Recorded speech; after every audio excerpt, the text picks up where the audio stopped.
Welcome to today's episode of Commissioner's Corner. I'm your host, Allen County Commissioner Ron Turpin. It's been front and center in the news locally for the last few weeks, the proposal to locate a quarry on the southwest side of Allen County. We started this program to educate the public on big issues of the day, and this one doesn't get much bigger. When I was looking for a guest to help explain to the public what this project is and is not, I decided to go to the top. And fortunately for us, he said yes. So today, our guest is President of U.S. Aggregates, Caleb Brown. Caleb, welcome to the show. Yeah, thank you for having me. Appreciate being here. No problem. I do want to say from the start of our conversation that this interview in no way represents whether I support or do not support this project. As your commissioner, I will do my due diligence on this issue, as I do every issue that is before us, and make what I believe is the best decision to enhance life in Allen County. I believe deeply in public transparency and giving you, the citizens, the facts where I can. Today's discussion is designed to do just that. Let you hear from the best expert we have, the president of the company who wants to bring the quarry proposal, and let you hear, unfiltered, his responses. Then you can make up your mind on the proposal. So with that, we'll start. So Caleb, I find that most people never get the chance to share their story, how they got to where they are today. Can you share some of your story with us? Sure, absolutely. Well, first, excuse me, Ron, I want to thank you for having me here and this opportunity to discuss this today. We recognize that there's several questions and concerns that come with a quarry and this type of development. And so we want to make sure we're here to be as open, as transparent as possible, and answer those questions. Our objective is to demonstrate that quarries can coexist in communities and be good, valuable partners and support the broader community. So, again, I want to thank you for having me. A little bit about me. I'm an Indiana boy, born and raised Hoosier my whole life. I'm a second-generation heritage employee. I'm going to say that from a proud standpoint. One, I've been able to watch from a young age, grow up and see a fantastic company, take care of their people, take pride in what they do. The Heritage Group, almost a 100-year company based here in Indiana, family-owned and operated, and family values at their core. And so I got to see that at a very young age. So when I had the opportunity to come work there roughly 16 years ago, it was an awesome opportunity. Quick little story I'll tell you about something fun. We have boards around the offices that talk about years of work service and anniversaries. And most people know my age that I work with. And I walked in there one day and someone came up to me and they said, 28 years you've worked here. How have you worked here 28 years? And I said, well, I haven't worked here 28 years, but I did work at one of our shops when I was 16. So I got a little bit extra credit for working there, but I've been there about 16 years now. Started kind of in some credit management, kind of worked my way through sales, managed all of our sales for a long time, and most recently been promoted to president a little while ago to manage the company. So that's kind of where my background is and how I've got to where I'm at. So tell us about U.S. Aggregates. What do they do, and how many locations are they in, and kind of your footprint in the state of Indiana? Sure. Yeah, so currently, aggregates is a fancy term for rocks. A lot of my kids always found it funny. I tell people what I did for a living is sell rocks, and they didn't understand it. But we produce limestone, sand, and gravel throughout the state of Indiana. We have 22 locations, primarily limestone quarries. We have 15. We have 5 sand and gravels, and we have 2 industrial minerals facilities. I won't speak about those for long, but that's a fine ground limestone that goes into all sorts of things, pigments, paints, caulks. I see sound dampening in here. It goes into that, all the way from food products to your toothpaste. Limestone's literally virtually in about everything we touch. But this location would be primarily more for construction aggregates, so our roads, our bridges, our schools, our healthcare facilities. Every single day in this community, people are touching aggregates in their everyday life, and that would be a part of what it is. But also, U.S. Aggregates is a great employer. I don't want to stress that, too. We provide well-paying jobs and career opportunities. We have engineers, accountants, business development professionals, all sorts of walks of life to come work for us at U.S. Aggregates. We employ around 270 people in the state of Indiana. We take great pride in offering stable employment in our communities. So walk through the proposal. Your company has submitted a proposal to the Department of Planning Services that is in multi-phases. It's not just a quarry, but there's some other things there. Sure. Can you explain what that proposal looks like? Yeah, absolutely. Again, this is a total Heritage Group development of a project. So the proposal submitted by the Heritage Group outlines the acquisition of 1,600 acres of low-lying farm ground. The current scope addresses the rezone of about 524 acres for the quarry operations. And again, the quarry operations will be located south of the railroad tracks. Additionally, there's 186 acres that we're going for in the northeast corner near 69 to be designated for industrial development. And then about 203 acres are allocated for commercial properties intended for commercial properties intended closer as you get further south. One point I want to make about this, Ron, is the Heritage Group sought to purchase about double the amount of property needed to do this project, but we know that we need to be a good neighbor. We wanted to make a substantial enough purchase to have sufficient berming between our operations and the community. So approximately about 600 plus acres or more will serve as that berming to help and to be used for potential future wetlands. I do want to make a couple clear statements on here for some just facts. Mining will not take place west of Homestead Road. Mining will not take place north of the railroad tracks. The primary entrance to the quarry will be situated to the far northeast part of the property. So what I hear you saying is there's currently 1,600 acres. You don't own it yet. You have letters of intent to purchase it. So of the 1,600 acres right now, you potentially have programming for about 900 acres or so between the quarry, between the what would be designated as shopping centers, which would be medical centers, Yep. commercial, and Yep. then the industrial side on 69. Yep. The other 600 or so acres, what I hear you saying is it's really not designed so much for future growth. It's really designed as buffer area, you would call it, between the production areas that you're doing and the residential and other areas that are around there. Yep. Yeah, and we're looking to partner with whether it be the Little River Wetlands or other community partners to figure out the best way to use that property. Again, that's part of why we're here. We're here to have the open conversation of how we can make this property fit best, or this development fit best in this property. There also is a proposed development road going up along 69 as well as a part of this proposal. And I think that development road, from what I saw, does that eventually run into Ellison Road? Is that right? Yeah, that's correct. Okay. Sorry, I'm still trying to get some of the road names that's correct. okay. So I think but I know Homestead very well. Right.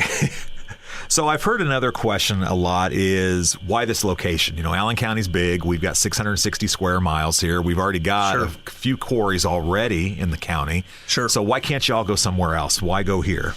Yep, that's a great question, one we've been asked a couple times. And so this property serves a couple important functions of why. It's closest to the interstate, makes it very commercially developable and feasible. This project particularly distinct, we will be able to use overburden from the digging of the quarry and mining of the quarry to then build up property to get out of the floodplain. This property hasn't been developed before in the past, and it's because it sits in a wetland and some floodplains. The unique part about a quarry is you can put a quarry there, and you can help mitigate that water and build up property out of it. So it's also very unique. Another part is there's a little bit of an assumption that limestone is everywhere. Well, it is, but it's not quality limestone. We can have geologies that are a mile apart from each other that are vastly different. One can be high quality, and one can be not suited for construction grade or really any sort of grades for limestone. So that's very important. This deposit right here is unique because it's a very dense, it's a hard deposit. It's quality NDOT materials. We'll be able to, it's also very deep, which is also unique. You don't always find that in some of the quarries. Some of our benches are not very deep, and this one goes very deep. So we'd also be able to stay here for a long period of time. Another reason is there's an expansive area to put a quarry in, and a development like this is not always as easy on a small footprint. And this footprint allows us to, again, maintain a well-structured quarry and a development around in the community.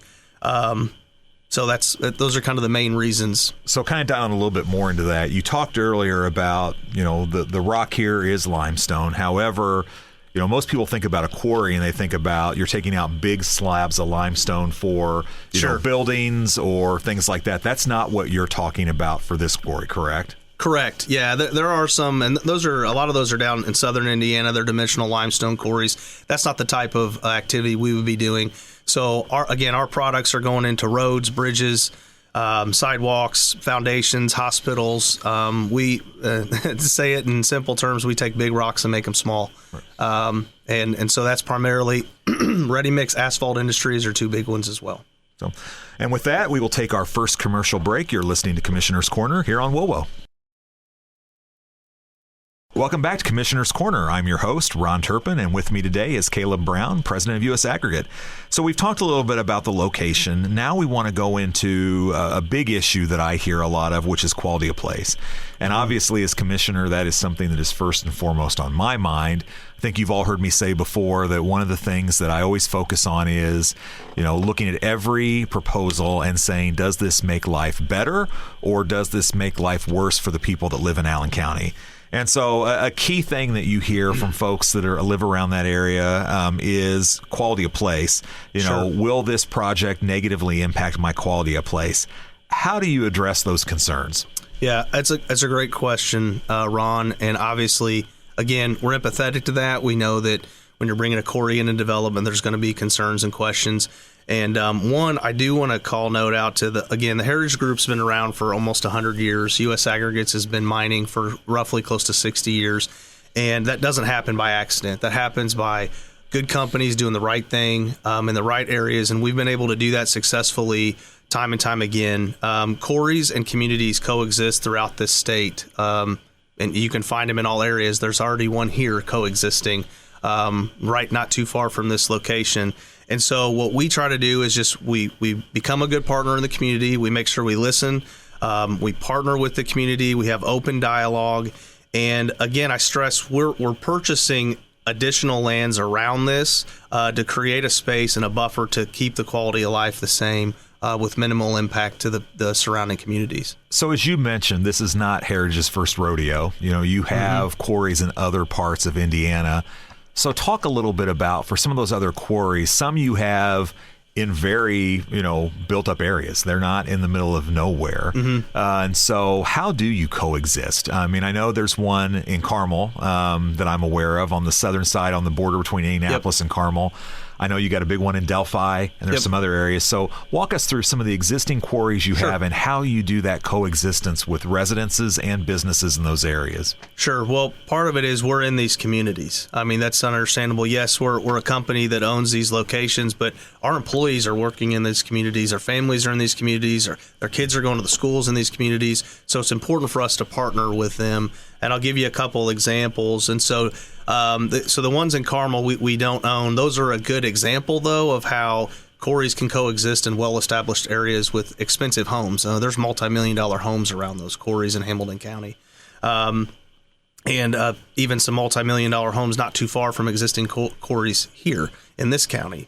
And so, but in Delphi, that's a good example. We like to be involved with the Chamber of Commerce, reach out to the mayor, the local schools, and we really try to ask, how can we be a good community partner? We seek opportunities. We want, when a need comes up or is something where someone's looking for an opportunity to partner, they first think of U.S. Aggregates and the Heritage Group and how can we do that? We've done that successfully in Delphi. We tried to publish our Erie Canal story. I won't spend a bunch of time on it, but the canal had ran dry. We had an opportunity to supply water to them to create kind of a thriving touristic activity around the Erie Canal up there by Delphi. That's just a simple way we can partner. Another way, which I did bring up at the meeting, and I take this one as a really special compliment to the Heritage Group and the long-term relationships they've had. Down in Columbus, Rock Creek Elementary is not even a half a mile away from our quarry.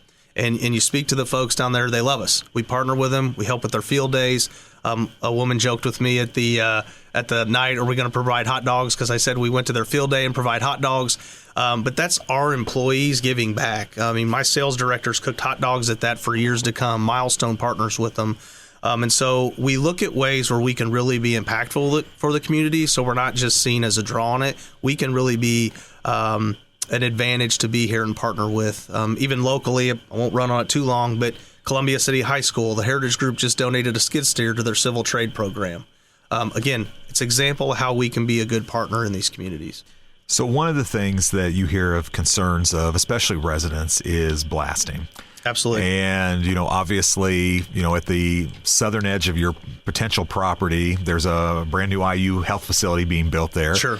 There's a number of residences that live around the area. You got the hamlets that are on the northern portion of that property. You've got a number of subdivisions on the western portion of the property. And I know that I've heard a lot, about the concern about blasting. Absolutely. And you talk to people that have lived around here for a while, and we do have other quarries in Allen County, and some of them have given experience as well. 30 years ago or 40 years ago, I lived by a quarry and it shook my windows and all these things. So with all those things in play, number one, how often do you envision blasting, and how do you mitigate that it doesn't, cause damage to people's homes or their businesses, or if I'm having surgery at IU Health, that I'm not negatively impacted by this quarry? Sure, understand. Those are great questions. Blasting is probably the most misunderstood part of our business. I stated in the meeting, the volumes and what we look at doing out of this quarry when it's established, we're thinking roughly 1 to 3 times a month blasting. Blasting is not going to occur daily. It's not going to occur at night. Again, 1 to 3 times a month. We fully believe that should be no issue to accommodate what we want to accomplish here. Some of our largest quarries that are doing double, maybe even triple what this one will be doing in volume are blasting twice a month. It can be done. Also, again, I want to stress, we bought additional property to try to help create buffer zones because obviously distance helps in all of this. But with blasting, we use highly trained, certified professionals. It's a very scientific process. At our informational meeting the other night, we had a specialist come speak about it, and it is a mathematical calculation where they can determine what sort of what's called PPV. I won't get down in the weeds too much, but it's basically how much the earth shakes.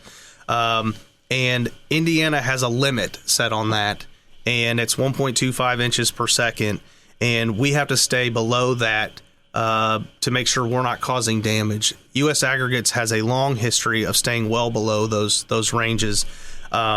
I also want to bring up the fact that a blast lasts for roughly a second. If we're blasting 3 times a month and we're blasting 10 times a year, that's about 30 seconds a year. That's real.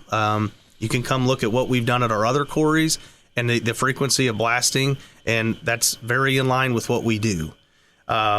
Lastly, I would like to just bring up real quick, the specialist we had come look at this. He did look at the areas of concern, the school, the hamlets, and the hospital, and we're well below the legal limits. But to the hamlets, his calculation was 5% of the legal limit from a PPV. I could tell you the numbers, but they're not relevant.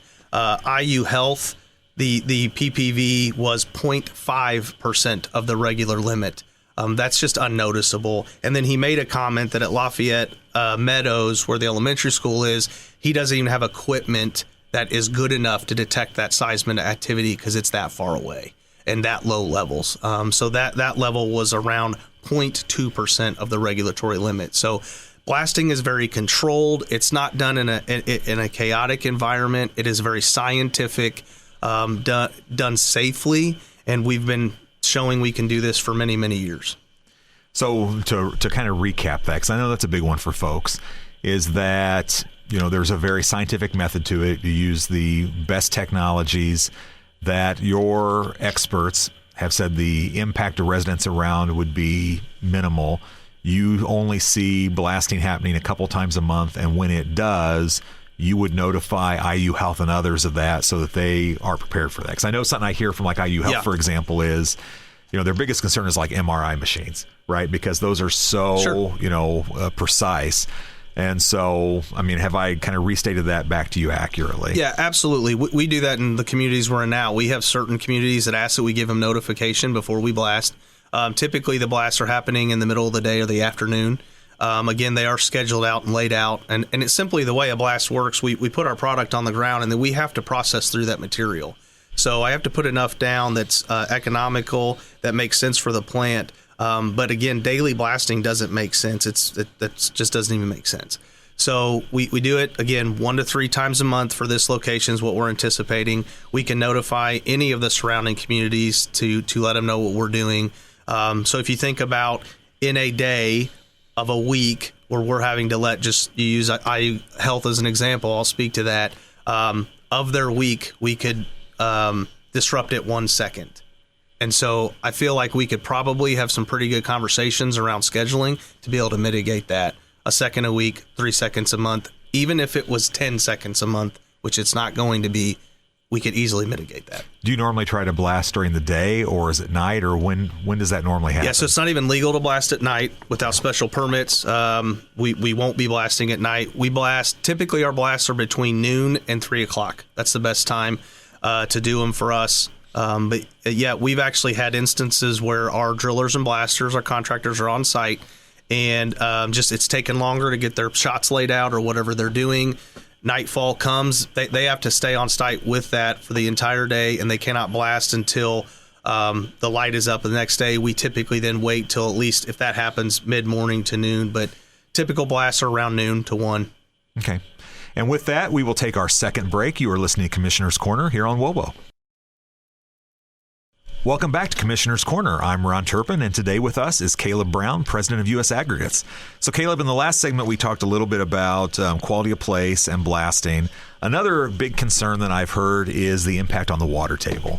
You know, Sure. as you know, a lot of folks that live outside of incorporated Fort Wayne use wells. And, Sure. you know, I have a well, and obviously for us, water's a big deal, right? And people forget that, you know, back in the day, Allen County was a swamp. And, you know, if you had come here 200 years ago, you would have found, you know, like Fox Island today. I mean, it's a good example. Mm-hmm. Lots of wetland, lots of trees. And over the course of the next couple hundred years, you know, farmers and others built a series of drains throughout the entire county to help drain that land for farm ground and building and those type of things. And so there is concern about, okay, well, if you mess with that system, you know, and that area that you're looking at is a wetland. It has 2 big drains going through it today. So there's some concern that folks have that all the way from that area, all the way down to Roanoke, that, Sure. you know, if you do this, it's really going to mess with our water. Have your team looked at that, and what kind of ways can you address that? What concerns do you have in that? Sure. Yeah, and a part of this project, there'll be a big watershed study that has to happen to mitigate these. We do these all the time when it comes to quarries, and it just gives us an effective way to manage the water, what we need to. But a lot of the concerns we hear about the water is what type of water are we going to use, and what are we going to do to the groundwater and affect the water tables. We did a water study in this area. I believe, don't 100% quote me on this, but I believe it was a 7-mile radius. You can fact check me on that, but we can get you those details. I believe it was 7-mile radius, and the annual recharge rate in this area, so how much water comes up naturally, aquifers recharge, was 6 to 12 billion gallons annually. So let's cut that in half, say that's 9 billion, okay? Let's just say that's the average. The usage rates for the surrounding areas was around 300 million gallons. So I know you're a smart financial guy and know numbers. You can do that math pretty quick. It's a pretty minimal percentage draw from the local water in the area. And even if the quarry was impacting that or needing to discharge water, even if we doubled, which I don't think we will, the usage rate in the area, you're still roughly at only about 6% of the total water usage in a year from that 9 billion gallons. We have that study. We've done it. And so it is, those are just real numbers. I do want to make sure people understand, though, that the water usage on site that we use for any sort of dust suppressions, any sort of washing of aggregates, that all stays on site. We use that. We reclaim that water in settling ponds. Any sort of water, again, that's ever discharged has to be that we're governed by IDEM. We have to have environmental permits to do that, and it has to be that water's tested as well. How do you deal? I mean, and this is more of a curiosity question for me. I sit on the drainage board, right? So one of the things we hear all the time is, you know, the drainage system and how we take great pains to make sure that system keeps working, right? We have easements in all our drains. You can't build more than, 25, 30 feet from the top of the drain. There are 2 big ones that go through that property you're talking about. How do you deal with those? Do you have to reroute them? How do you mitigate that? It may not be a fair question for you. Yeah, sure. I think some of that's still in determination. Part of that's part of the watershed study that happens, and then how we have to mitigate that. Stored water drainage is something different that would come from the site proposed plan. And again, we have to show how we're going to mitigate that. We have to show that to you once we get that developed. And so there are plans on how that's mitigated. Whether it's, the little river takes it or whatever, there's ways to manage water. We just have to come up with that plan. Okay. So one of the things I also hear a lot, anytime that new businesses come to Allen County, is taxpayer support, right? Sure. Whether that is abatements, incentives, things like that. What types of taxpayer support are you seeking for this project? Yeah, that's a great question, and I'm proud to say that we're not. The Heritage Group's here getting ready to invest $145 to $150 million, and we're not asking for a tax abatement. We're not looking for any government incentives. Our project, we're anticipating only to add to the tax coffers, not take away from them. So we're proud to say that as a part of this development. So as part of that, you said approximately about $150 million spend that you estimate this would cost. What kind of tax impact does that have for our schools and other taxing authorities that are in that area? Yep. So we had an independent study done by Indiana University, and we're anticipating somewhere around $1.1 million annually. Now, about 30% of that would stay locally. Obviously, the state's going to get their piece. We put that out in our informational presentation we did last week, but that's the estimated annual impact we're thinking. And again, you do quick math over 10 years, that's roughly 11.1 million, and somewhere between 35% of that would stay locally. Okay.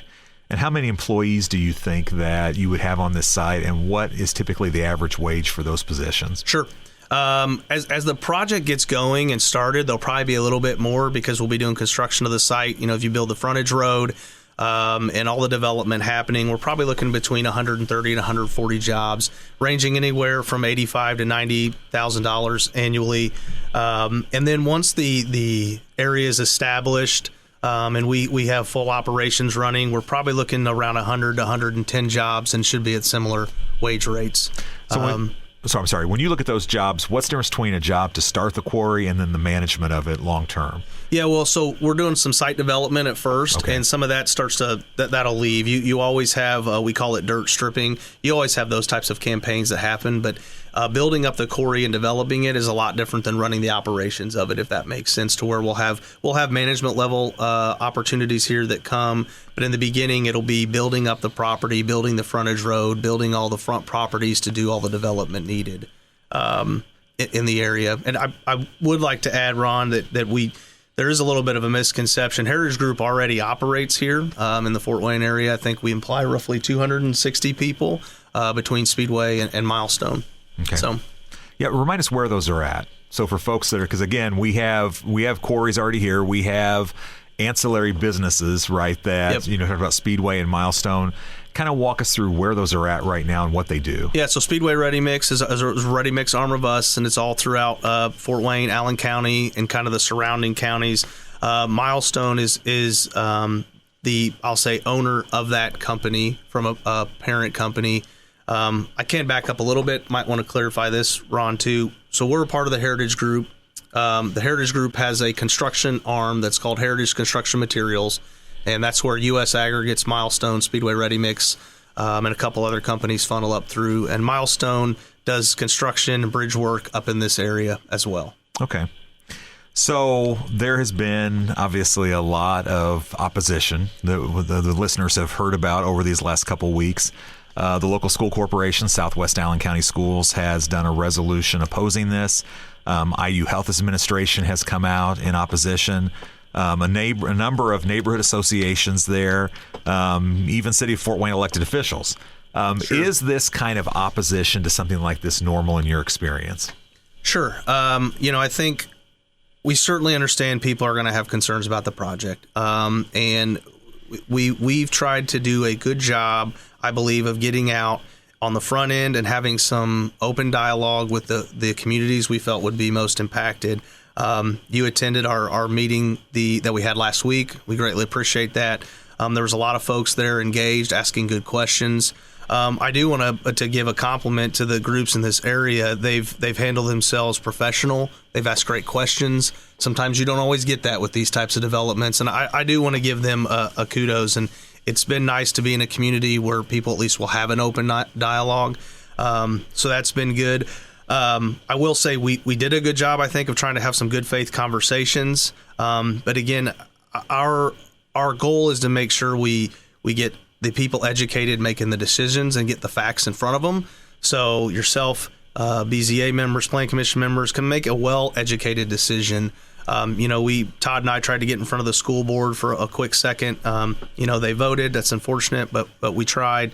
So we just want to, again, be a good partner in the community. We're open to dialogue. We're willing to have conversations and try to get on the forefront of these concerns. Something I hear from a lot from folks is feeling like it's a fait accompli, like, the decision's already been made. And I keep telling folks it has not. We're going to follow the process. And I've told you guys early on when we first met that I really want this to be open, honest dialogue. And I feel that you've done that. You've made yourself available. You've talked to these groups. And I think when you do that, it does go a long way to ratcheting down the heat because people feel like they're being heard. They feel like that people are listening. And so I think I was actually surprised, too, last week where, people were very respectful. And there were 500 people that turned out. I mean, almost all those seats that you set up were filled. And, people were engaged. They asked good questions. Now, I don't know that you turned anyone in that. However, I will say that people were incredibly respectful in that. And I think that speaks well to the community and as well as the engagement that your team has done in helping engage with people and saying, look, we're going to be open and transparent here. Mm-hmm. We've not always seen that, frankly, in projects we've seen. So that's, in my opinion, at least a little refreshing for us. Yeah, I think it should be called out. It was, I know Todd was there with us. We had quite a good group of Heritage employees there to answer questions. And even the questions afterwards when we did our breakout sessions, they were respectful, well thought out questions. And so you always appreciate that when you're trying to have this open dialogue. All right, and with that, we'll take our next commercial break. You're listening to Commissioner's Corner on WOWO. Welcome back to Commissioner's Corner. I'm your host, Allen County Commissioner Ron Turpin, and with us today is Caleb Brown, President of U.S. Aggregate. So we've talked a lot about water tables and blasting and the impact. One of the things we've not talked about that I hear a lot about is impact on property values. Rightfully so, most of the listeners, especially those who live around this area, are concerned. The biggest investment they have in their life is their home. And, folks put a lot into their homes, right? As far as that's their dream, they build it. And so rightfully so, a lot of them are concerned about, we built in this area that was very rural, very agricultural, and now potentially there's going to be this quarry here and there's going to be all this industrial, and it's going to tank my housing values. I know that you addressed that somewhat at the meeting last week, but can you go a little bit more into the experience that you've had in other quarries that you've had throughout Indiana, as well as what kind of the studies kind of show you? Sure. That's a great question. Of course, I think for everyone, our home's our largest investment. It's important to us and understand the concerns that the community has with their home values. Again, I want to stress, if you look throughout the state of Indiana, you look throughout the country, and I would challenge people to go around and look at the Google Map timeline and see that the housing developments that are formed around quarries. And so if quarries are bad actors, you wouldn't see development being happening around them. And so that's one key fact. We've seen that. We've seen developments grow around our quarries over time. Again, some of our quarries coexist very closely right next to quarries. At the informational meeting, we did look at some Indiana studies done on home values and a little bit of that data. That study looked at homes, about 100 homes that were near 4 active quarries in Indiana, and it showed that those homes increased the same as what the market increased over time from 2000 to 2021 to 2026. We also looked at a couple different studies as well, one in Ohio, one in Pennsylvania, that saw very similar effects, that the homes increased over time just like they normally had. And there's some studies definitely out there that show there's no residual, I'll say, effects of housing going down in value when quarries operate. Again, I want to stress it's part of why we purchase the amount of property that we're purchasing. We want to create a good buffer in a zone to be a good partner with the community, and we really feel like we can do this with very little to any impact. So talk about that for a minute, because one of the things, I was at the Hamlets a couple weeks ago meeting with some of the HOA folks, and looking out at the backyard of one of the guys whose home I was in, and you can see all that property from there.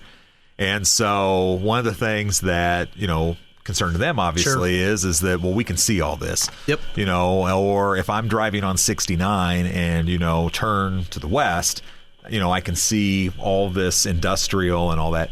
How do you, shield this? You talk about buying all this buffer land. How do you, though, shield it for those folks that live around there, as well as if I'm driving down 69, that it doesn't look like I'm driving to Chicago, on 8090? So how do you take care of that? Yeah, again, a good question. The Hamlets is fortunate in their subdivision as well that they do have a basis of a good tree line to start with.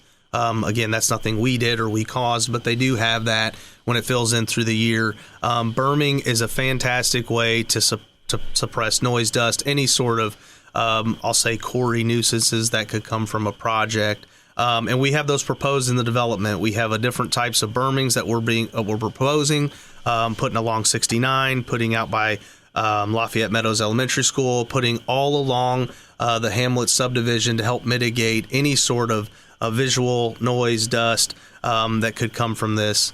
And again, but we're again open to that dialogue. If someone has a better use for how we could use that property north of the railroad tracks, we've committed to that, to say this is to help mitigate this, especially for this subdivision here.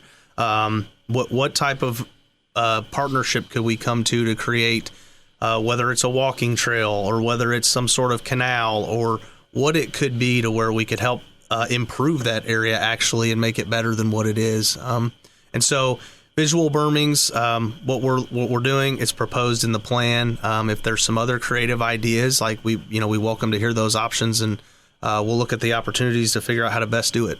So part of that is, you hear people with concerns about dust that there would be through there. I've heard silica dust and things like that. Noise, we've talked a little bit about blasting, but obviously you're running heavy equipment, right? You've got, rock and things like that are being crushed. Sure. We talked about some of the berming that you put in place, but how do you kind of help mitigate these environmental factors for people, especially folks that live around there? Yep, absolutely. Well, and I'm glad you brought up silica dust. I know it's been a little bit of a misconception about this quarry. Again, this is not a silica mine. This is a limestone mine. That's predominantly the biggest fact we need to bring out. But we've also had this deposit tested for a bulk sample, and MSHA, Mine Safety Health Administration, who governs us, they do annual audits on us twice a year and look for any sort of safety concerns, environmental concerns. We're not even really required to do any sort of additional testing if it's tests less than 1% silica in a bulk sample, and we've had this tested and it tested less than 1%. So from just a silica dust, I know that we're going to be safe, and I want to say this from a sensitive topic, a point. Our employees are our most valuable asset, and there's nothing more important to the Heritage Group or me that our employees are going home the same way they showed up every single day. And we have to keep our employees safe on site, and they do monitor for dust on site, and there are limits that MSHA has put in place. Again, super technical. I know we don't have a lot of time to go into it, but we have a long-standing history of staying well below those limits. And I know that if we can keep our quarry operators safe and our men and women that are right next to this equipment all the time with dust hazards, then I know at 1,000 feet and 10,000 feet, there is no impact and no health concerns that should come from this. So I appreciate you bringing up the silica piece, because it is a misconception. The noise levels, we've actually done a decent amount of noise study around there, and we actually went to about 3 different locations. And I can't remember if we went into this in detail in the informational meeting, but the new medical facility, the noise in the area was around 64 to 71, just depending on it, and that's just traffic from 69. I'm not sure if we know what the decibel is that right now of us talking, but it's probably somewhere between 55 and 70 is a range. That's a normal conversation. We went by Little River in 69. It was around 73 to 82 decibels. We actually went into the Southwest Hamlets just to see what the ambient noise is in that neighborhood, and it's around 53 to 62. And so nothing that our operation will be doing, especially from a processing standpoint, will be breaching those levels at that distance. So it should be very much just lost in the background, I guess, of the ambient noise in the area to the surrounding. The school will not hear us. IU Health, all of the noise around them will be louder than anything they'll hear from our operations. So this is one that we could probably spend 2 hours walking through this. The time goes by rapidly. To walk people through the process, you've applied really for 3 things. You've applied for a special use variance for the quarry project itself, the 500 acres we talked about. Yep. And that one, because it is keeping the ag zoning for that property, is a special use variance. So that goes before the Board of Zoning Appeals. There are 5 members. 4 of them are appointed by the Board of Commissioners, 1 by the Allen County Council. But those are all volunteers, no elected official. Then you've also requested 2 zoning changes. Right now, that parcel of land is A3, which is ag for estate homes. So think of homes that are on like 3-4 acres, something like that.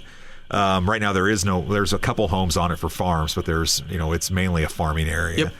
So the one is for industrial use that we talked about. The other one is SC, which is shopping center, but it's more like office park, things like that. Sure. So the structure we've put in place, we know we'll have a lot of people that will want to hear the hearing. They'll want to testify.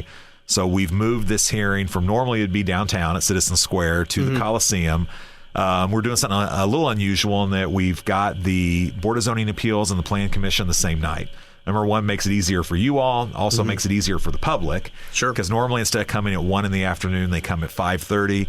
We're going to start the BZA at 5:30. They'll discuss it and probably vote that night on it. Then we'll take a break, and then we'll go into the Plan Commission, which will hear testimony, community input, and then they'll vote that night, which again is unusual.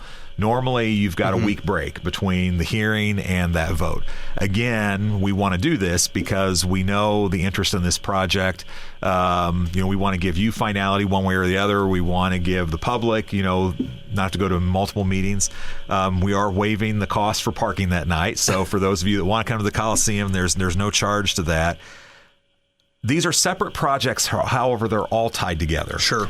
So something I hear a lot is, for the BZA, those 5 individuals, they meet on the quarry. If they vote it up or down, there's really no going from there. They don't go to the commissioners for a final sign off, right? Sure. The Plan Commission, they vote, and that's a recommendation to the Board of Commissioners, which has the final authority. What happens if one says yes and the other says no? What happens to this project? Sure. First off, kudos to you and the group for doing that, to take the citizens' concerns to actually have a venue big enough. I know not all areas do that, and so that shows good leadership, and so the community should appreciate that from your side. I'm here mainly to speak about the quarry, but I'll tell you, Heritage Group is committed to this project and this area. We're already active in this community. This initiative allows us to strengthen our involvement even further. Again, not really planning on that happening, so we continue to move forward and pursue for necessary approvals. So we're kind of full steam ahead. Okay. Well, and again, this is one that we could probably go double the time. The time does go by very fast. Caleb, thanks for joining us today. I appreciate it. Thanks for giving the time. Thank you for having me. And we appreciate you, the listeners. Hopefully you've learned something today about the project. We would encourage you to stay engaged. As we kind of go throughout the weeks between now and May 26th, there certainly will be more to come out about this project. I know that Heritage Group has been, open to any kind of conversations on this. And so, again, appreciate you joining us today. You've been listening to Commissioner's Corner here on WOWO with Ron Turpin and our special guest, Caleb Brown, President of U.S. Aggregates. Thanks for joining us. Thank you.